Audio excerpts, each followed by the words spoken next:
Hi there, and welcome back to Building Your Leader Brand. This week, I'm really excited. I say that every week. And then I say this every week, and I really am. But today I really am, because I get to welcome my friend Kerry Burchill to the show. Kerry, welcome. Thank you so much, Bob. I'm equally excited. We've known each other for years. I don't know how many years. We've been in masterminds together. We've been at conferences together. I don't know if we've had dinner, but we probably have. And I think it was a couple of months ago now, something happened. And I thought, okay, it's time to have Kerry on the show, because my wife's turned to me after scrolling, I think it was TikTok, and she said, do you know what an ask hole is? And I thought, you know what? I kind of do. And I proceeded to tell her that I knew exactly what an ask hole was and who it was that coined the term. It's Kerry Burchill coined the term, the ask hole and the ask hole trap, and has literally written the book. And we're going to get into all of that today. So Kerry, welcome to the show. Thank you so much.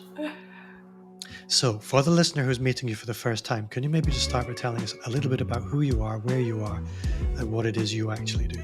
Yeah, awesome.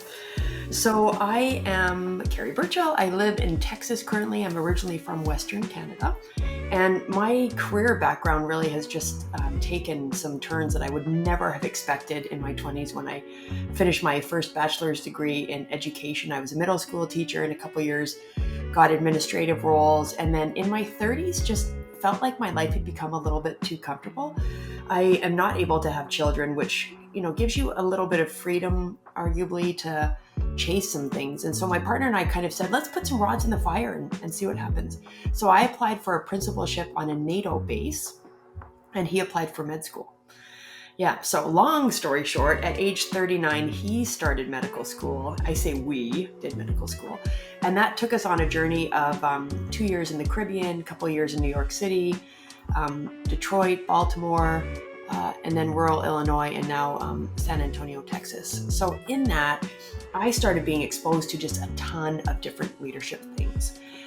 Got a second master's, did my PhD in educational leadership. So I had this sort of merging of experiences and academic training to think through how leaders need to show up to be successful and to thrive.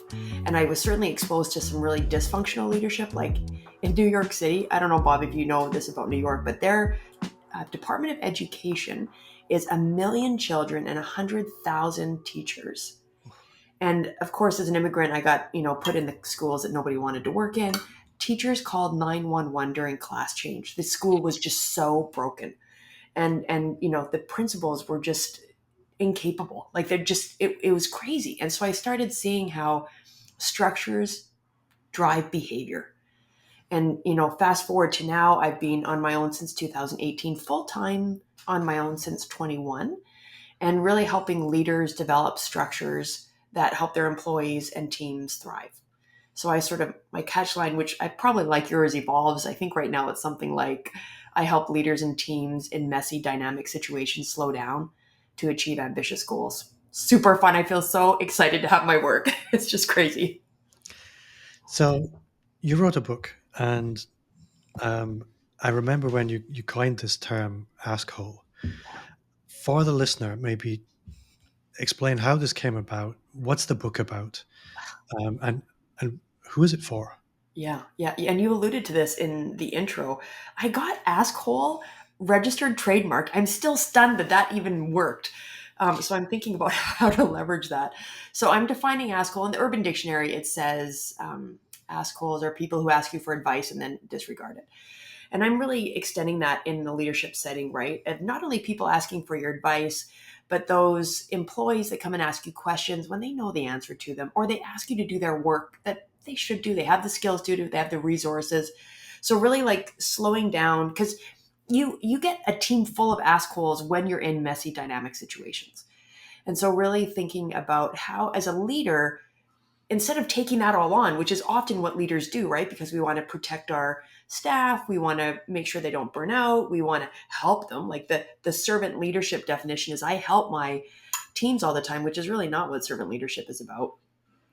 And so I just kept seeing this in my clients. And as I reflect back on my crazy journey of leadership, that asshole thing pops up a lot, and leaders needed some strategies to sort of still be supportive, but push back a little bit so that the employees are kind of showing those healthy, engaged, empowered behaviors and not the asshole behaviors.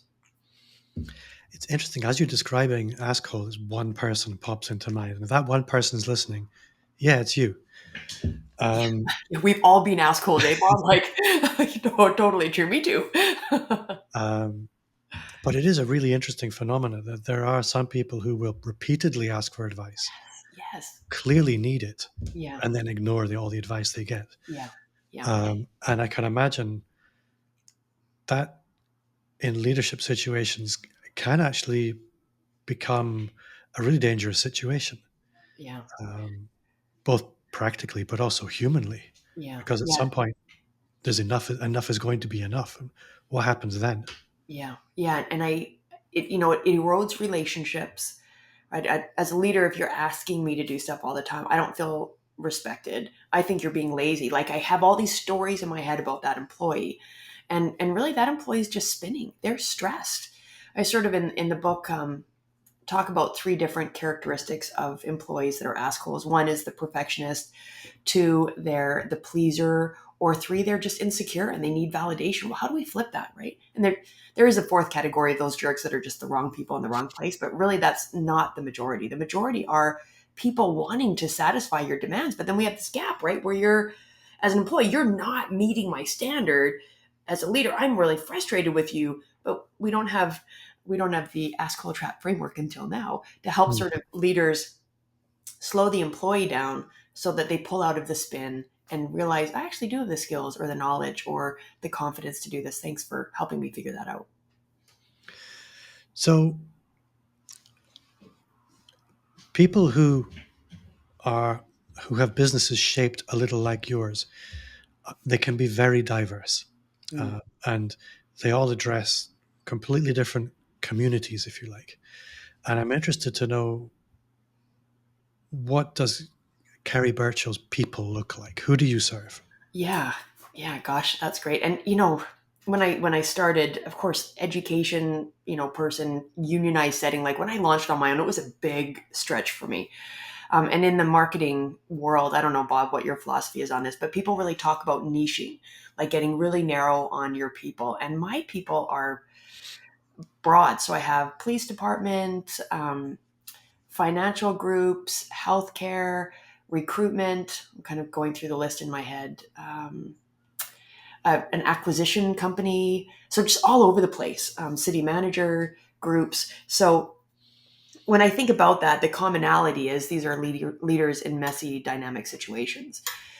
So my work is in corporate settings, sometimes not for profit, sometimes for profit, generally teams that are like wanting to find a rhythm in the chaos and just needing someone to help them slow down. It often starts with,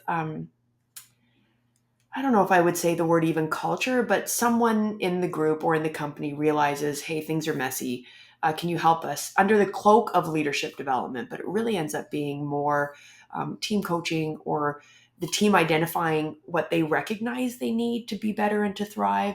And then I sort of come in and call out the elephants in the room and help them recognize and put words on where their struggles are, and then some tools or things to help their behavior shift.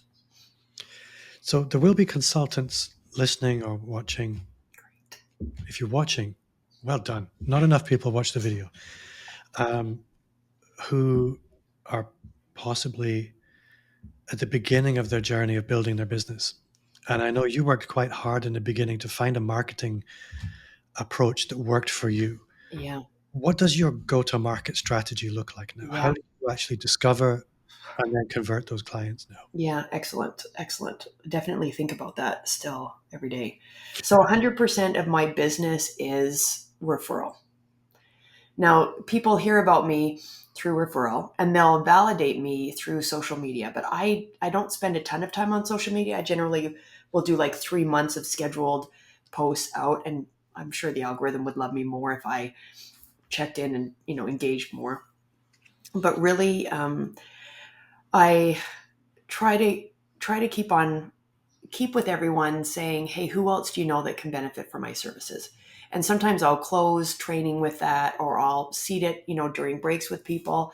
So I think of my very first contract, which started the snowball of being busy today. I just hired an educational or a executive assistant. So I feel like, I'm arriving in sort of the growth of my business. So my first client, I went to one of those networking events, like it was a Lions Club or something like that. And, everybody goes around. I was still working full time in my healthcare organizational development role. And somebody came up to me after, because I introduced myself as a leadership consultant. And they came up after and said, hey, we're seeking proposals. We need someone to come in and sort of do a leadership development session. Can you submit a proposal? I go home, Bob. I look up the word proposal. I don't even know what a proposal is. Like, I'm not kidding. And then had the courage I would just attended a conference, and the MC of the conference was just a really dynamic, engaging, approachable person. And so I emailed her and said, hey, would you mind sharing proposals? Which I now realize was a little brazen, like, because it included her cost and like, in the consulting world, I don't know why we don't talk more about how much we charge, but it seems to be behind a veil. And she shared proposals, and I was like eyes wide open. I mean, it had brand colors and logos and all these things I didn't have. And so I ended up getting that gig, and I still have that company, that started in 2018. And so there is that networking piece, but really being able to say, who else do you know that can benefit from my services, and just like put it out there and ask. I think that's tremendously important for people to hear, because people don't tend to come beating a course to your door. People do have needs, but they don't necessarily put two and two together and think that you're the person. Yeah. So making that line of least resistance and asking the question, who do you know who needs what I do? Yeah. And being very observant to these opportunities, because they are all around us. Well, and it's funny because that first company is my recruitment firm. Of course, recruiting firms are networked everywhere, right? Yeah.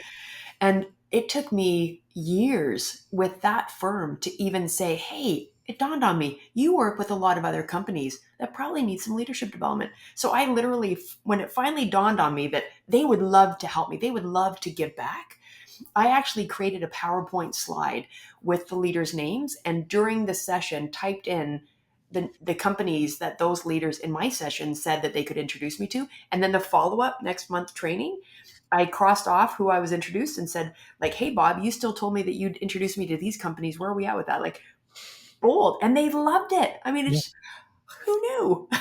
The thing is, people love to be able to help other people. It's the most fulfilling thing in the world for anybody, unless you're some kind of narcissistic psychopath. Most people love helping people.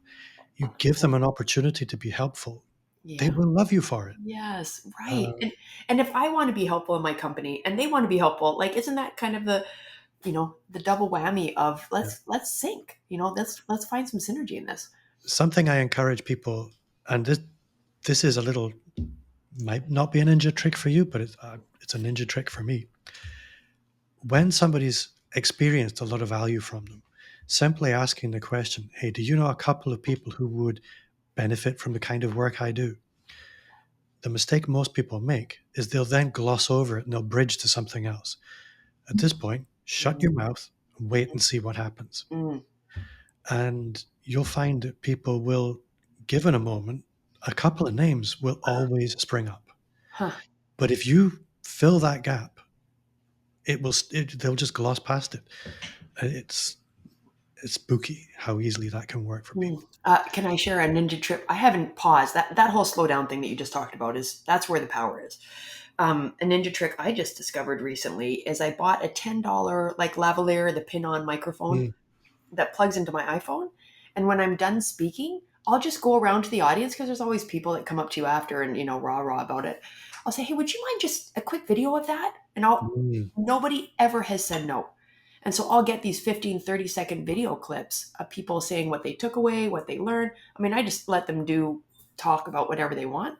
Super powerful, like little nuggets in, I mean, I guess they're technically short videos, but they're also really great branding on my website videos. So mm. yeah, ninja. What's interesting listening to you, I think referrals are great.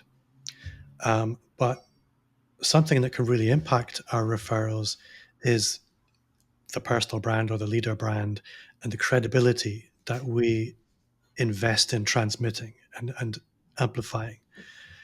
And I think this is something that you're seeing working really well for you as well. That on the one hand, you're investing in the brand positioning, the visibility, not having to go nuts. But what that means is that the referral wheels are just more more well lubricated. Yeah. It's easier for people to refer you. It's easier for people to say yes to those referrals, and the proposals convert more readily because people are kind of excited that it's the Kerry Burchill, author of the Asshole Trap. It all kind of comes together. It sounds funny when you even say it like that, but yeah. This is my Like, business. I know author, what I'm like, seeing. who's the author, Bob? Like, yeah. Yeah. But I think this is the thing. We all have the small me mentality, but externalizing this into almost an external celebrity version of ourselves that exists in a parallel universe is really powerful. And betting on that person is much easier than betting on this person. Yeah. And that's whenever I'm talking about a personal brand, I'll often put the Kerry Burchill in the beginning because it kind of triggers people to think hard. Well, hang on a minute. Yes, this matters.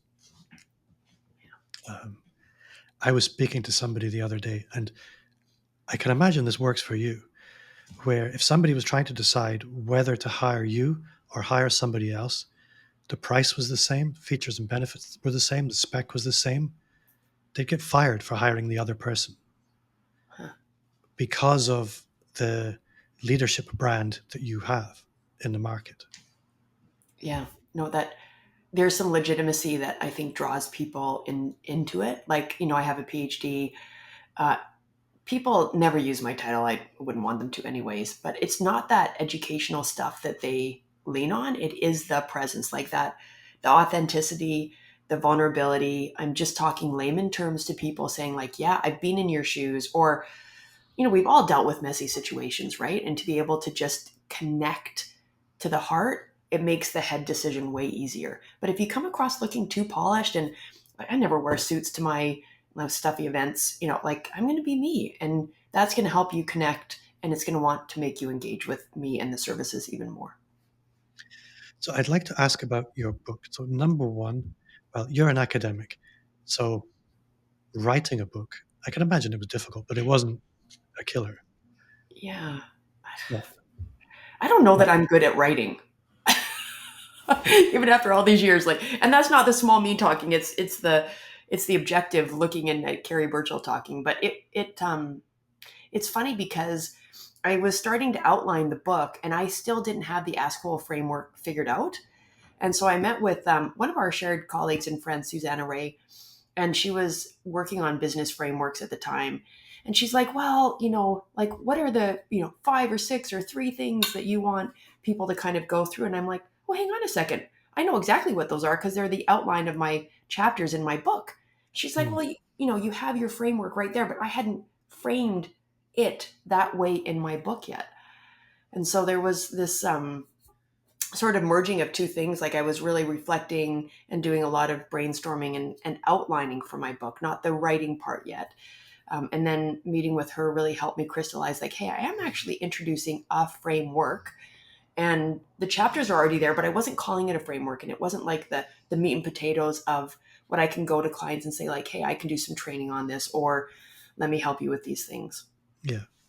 So how do you leverage the book? Because a book is great, but if it sits on your shelf, it's like a car you never take out to drive. Yeah. From a business owner's perspective, a book is a powerful tool. Powerful tools are only powerful when you use them. So how do you use your book? Yeah, great question. Couple of neat things, because I think it was last February when it first came out, so it hasn't even been a year yet. I did not go with a publishing company or a marketing person. Like, this has been 100% me. I recorded it in my closet with the lavalier microphone. Like, I did the audio, I did the like 100% me. So my strategies may not be as refined as somebody like yourself with so much skill Bob could What recommend. gets the job done is my philosophy. Well, yeah. Okay. Well, then check on that. So I do about 25% of my time is spent on keynote speaking. So I've been seeding a little more, like it would be really advantageous if everybody in the audience had a copy of the book. So I've had a couple of conferences where they have everybody's bought a copy of the book, and I've gone in early and signed the books with a note. And I kind of joke like they're fortune cookies. I try to vary what the notes are, and it's generally a thank you for your leadership, or thank you for leading in, or thank you something, right? Like leadership's hard. I think there's a space for being grateful that people are doing this hard work. So one is putting it out there in conferences. In the other conferences where people haven't like bought whole scale, I'll bring like 40, 50 books with me. And if I run out of books, which has happened, then I'll email or I'll mail people the books and just cover the shipping myself. So it's really that idea of more touch points with people. So I'm signing it, they get the book. Um, there's that side of things. I also, right now, I'm doing a pro bono book club study with a healthcare group of leaders. And that's really informing my second group. So, super valuable to hear this group talk through the chapters and what they're figuring out and what questions they have that's not in the book, which part of that led me to do the handbook, which is not a lot of work, but a really good, beneficial, questions and just page of journal writing almost. Mm. So leveraging that, and this, I'm starting to launch in 2025 online courses, which will merge the handbook and the book with some video content. And then once a month, I'll have a Q&A live session with people to kind of leverage that. So I'm testing the waters really to see where is the book. I definitely went through my contact list, like the people like you, right? That, here's my book. I'd love to send a copy to you. So they went internationally. And then people are, of course, grateful and sharing pictures back that I'm leveraging on social media. But really, like I definitely have work because of the book. That's probably my only example of things not being referral. So I guess indirectly through the book, some high level leaders have read it and kind of went, wow, I really like this, Mm. which is super humbling for me. And as a result, they've had me come in and do some leadership development with large groups of, like hundreds and hundreds of leaders, like really, really lucky. So, yeah. So you're, am I right in interpreting that you're actually funding getting the book into people's hands a lot of the time? Yeah. Yeah. I think this is something that's underappreciated is Mm, just waiting for people to buy your books. That's not yeah. necessarily the best approach. Yeah. I think I want to say like $4 US, the whole book. If I buy it at the author cost, when you think of marketing, my gosh, you can spend, I've got a friend who did the hybrid book publishing, and I think she spent, the original estimate was between 6 and 10,000 US. $4 a book compared to that. Like I could send it out to lots of people for that cost. And I think there's just something with like my messy handwriting on that envelope. I got a little cool branding envelope with the copy of the title book, the title page of the book on the front of the envelope. So it's just fun, and people see my handwritten right. Yeah. So I think Yeah. that's again just the connection, right? It's not all polished and perfect, but it's me, and you get me. That's what it is.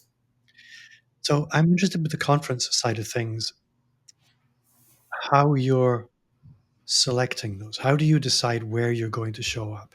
Because I Yeah. think a lot of people fall into what you might call the obvious trap is I'm in leadership or I'm in marketing, so I go to marketing conferences or leadership conferences. How are you approaching that? Yeah. Again, it started with referrals. I never really saw myself as a keynote speaker. Like I'm comfortable speaking, but that wasn't a career path that I kind of went down. So a colleague that I used to have before I went on my own is president of an association. And she said, hey, we need speakers. I thought of you. And it kind of went from there. And so once you get in with one conference, there's the conference organizer, and they are over several conferences, or they know people in other associations. So there's this whole networking of conference organizers. So once I had the initial conference, then it put me in front of other people or other leaders, and that's just kind of grown. So it started with medical practices and went into like surgery, and then um, ocular, like vision related Mhm. things. And then I did volunteer to do a free one here in San Antonio that then in education and that association. 2 years later, I was kind of miffed about that one, honestly, Bob, because it was like, I do this for free. And then they invited me to present again the next year in a different city for free. And I declined. I said, it got me once for free. I didn't really get any business out of it. Well, 2 years later, there's a group of education superintendent and principals, and they fly me out to Vail to speak and got paid. So I think there's some value in, where are some areas where you can be on stage and you have a legitimate expertise, but more, who do you know? We all belong to associations. I'm part of our local coaching chapter. I have my MCC certification. So who do you know in those things that, can get you on the stage, and again, the referral thing, and it'll snowball. Yeah. I think a lot of people, their ego can get in the way with speaking. And what you described, I think, is initially you want to get on stages to get the visibility and the authority. And then when things start to get busy, we can use a fee to throttle demand a little bit. Yeah.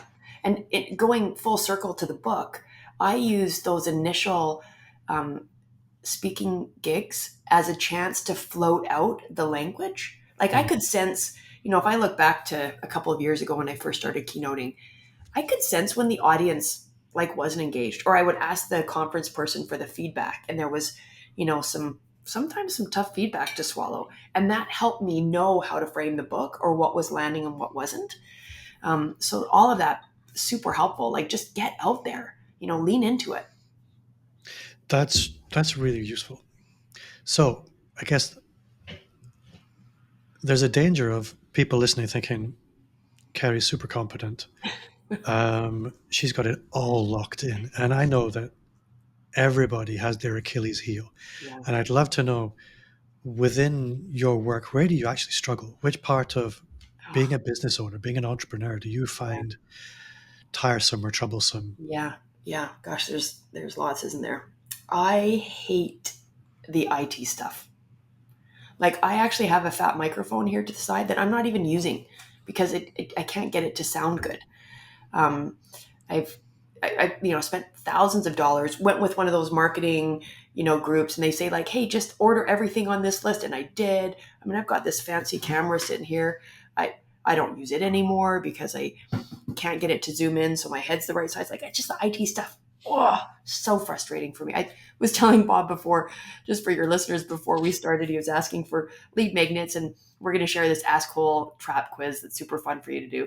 And I said, hang on a second. I don't know if that link works anymore. Because yesterday when I was doing the back of my website, I wasn't patient enough waiting for a block to load. And I thought it was just a mistake block. So I did the quick delete. I mean, I'm probably going to spend 8 hours on that bloody thing, reformatting it today. I didn't even save the content of what I had in there.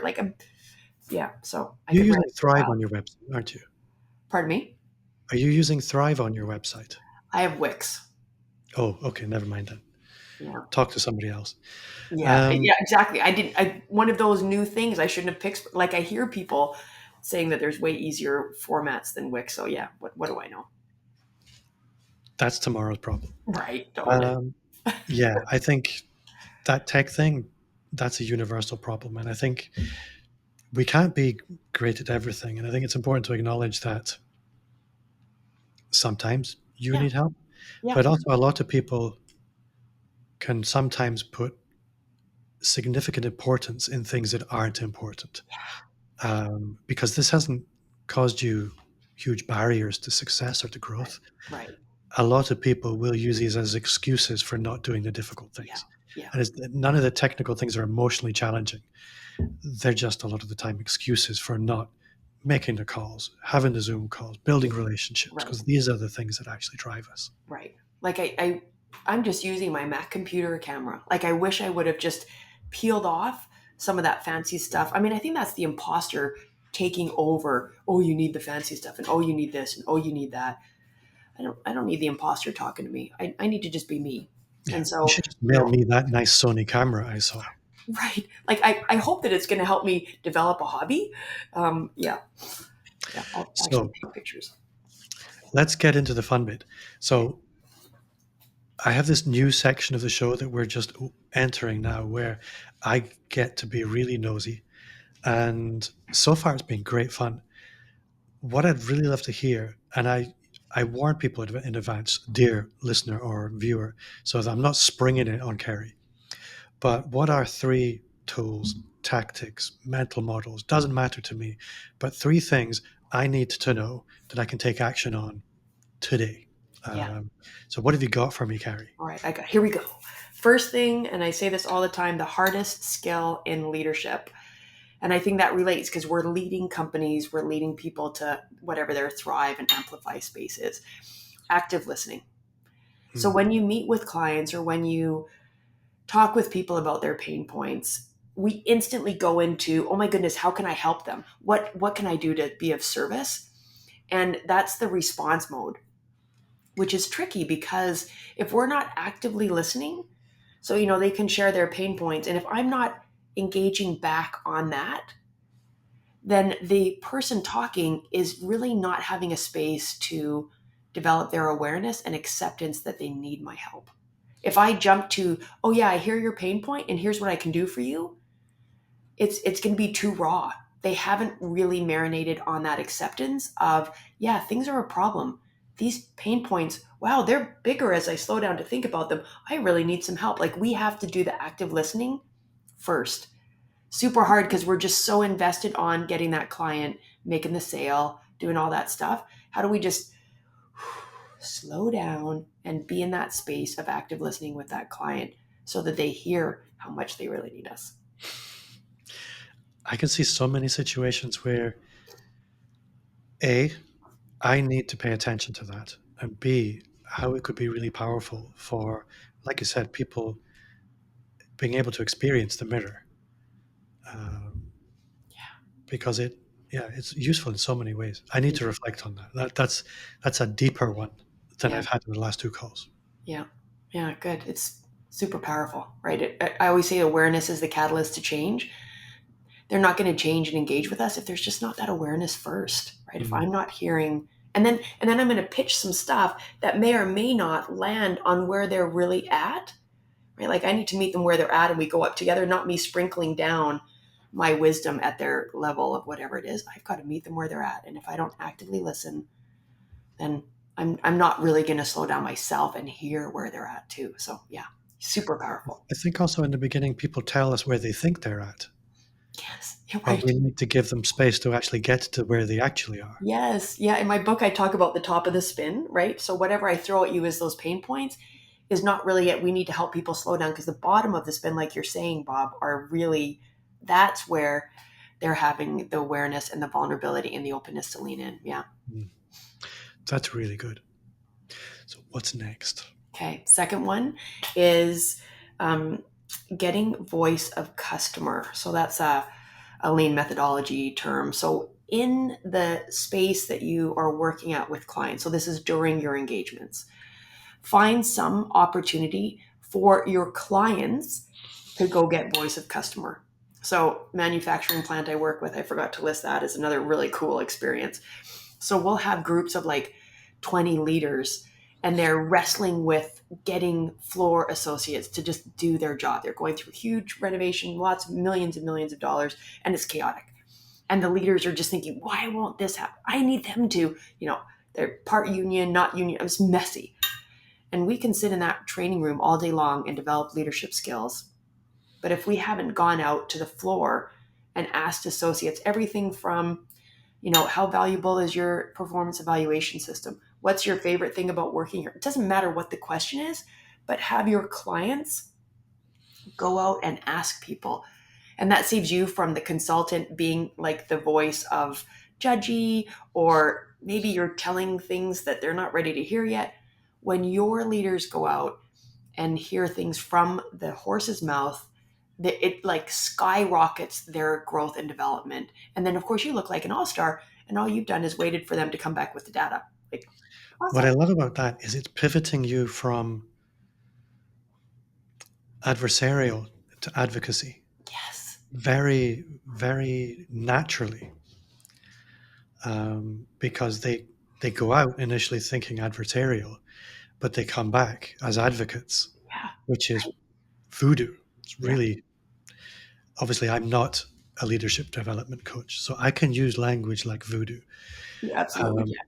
but it's very slick and very powerful and efficient and effective, most right? importantly. I And really like they're invariably people come back a little surprised by what they learn. And that's where the magic is, right? Is when we assume, which we all do, the world's going at, I kind of say, the speed of life. Things are fast and we make assumptions in our effort to just stabilize and figure things out. And until we slow down and ask the questions, I'm going to maintain that story in my head, which, in lots of cases is not 100% accurate anyway.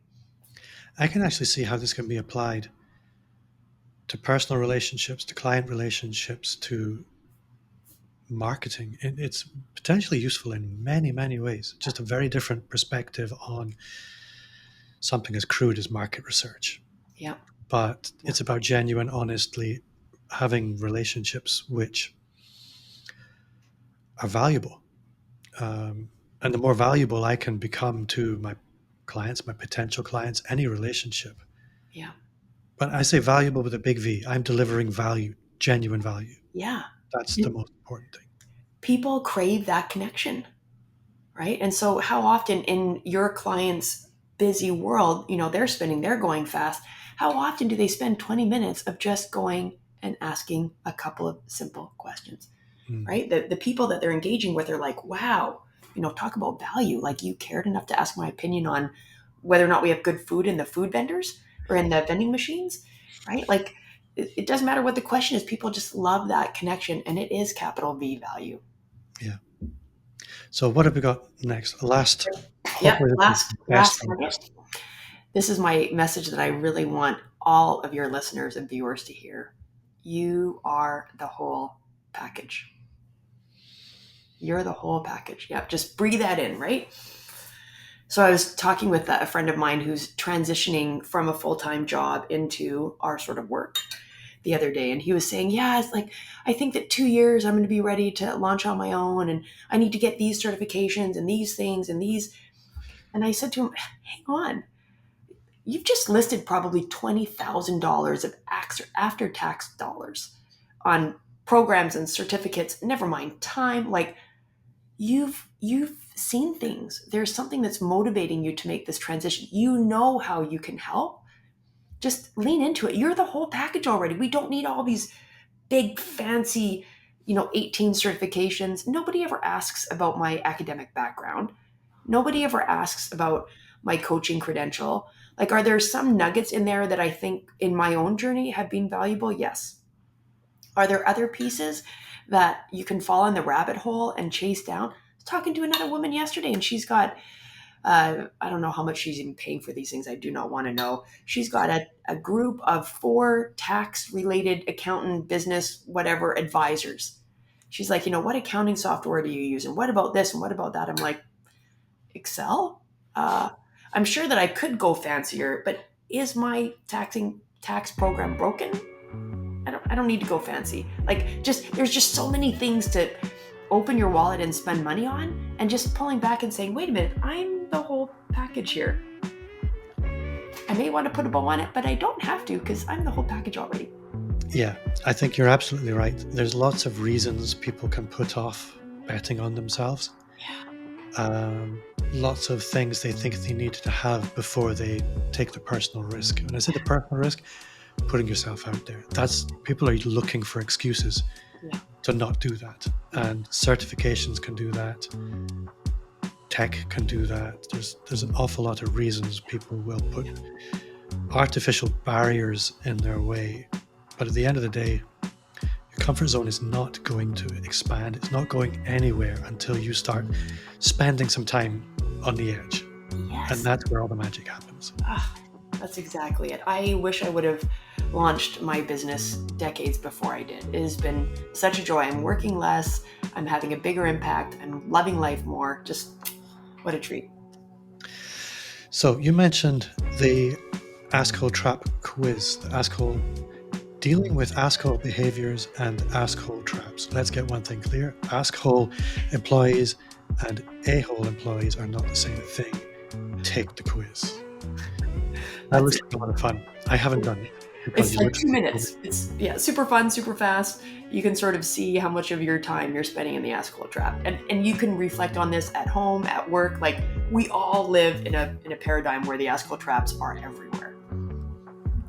So, Kerry, if people are listening thinking, I need a bit more Kerry Burchill in my life, how can they make that happen? Oh my goodness, yes. I would love to just chat about your journey. So I'm always open to the networking conversations or contractual work. So kerryburchill.com, not super hard. Kerry, you have been awesome. This has been great fun. I'm so glad we finally did it. You will have to come back sometime soon, maybe with the new camera. We'll see. But for now, thank you very much for your time. Yeah, what a treat, Bob. Thank you. So you at home, thank you for listening. Thank you for watching. If you have enjoyed this show, which I hope you have, then I would invite you to leave a 5-star review. That's 5, like the fingers on your hand, star reviews, wherever you listen to podcasts. If it's YouTube, it's a thumbs up and a comment and a like and all the rest of it. If you did enjoy the show, you will love the Personal Brand Business Roadmap. It's 50 pages of everything you need to start, scale, or fix your expert business. Just click the link in the show notes or visit amplifyme.agency/roadmap. Thank you again at home for listening. And Kerry, thank you. You've been awesome. You too, Bob.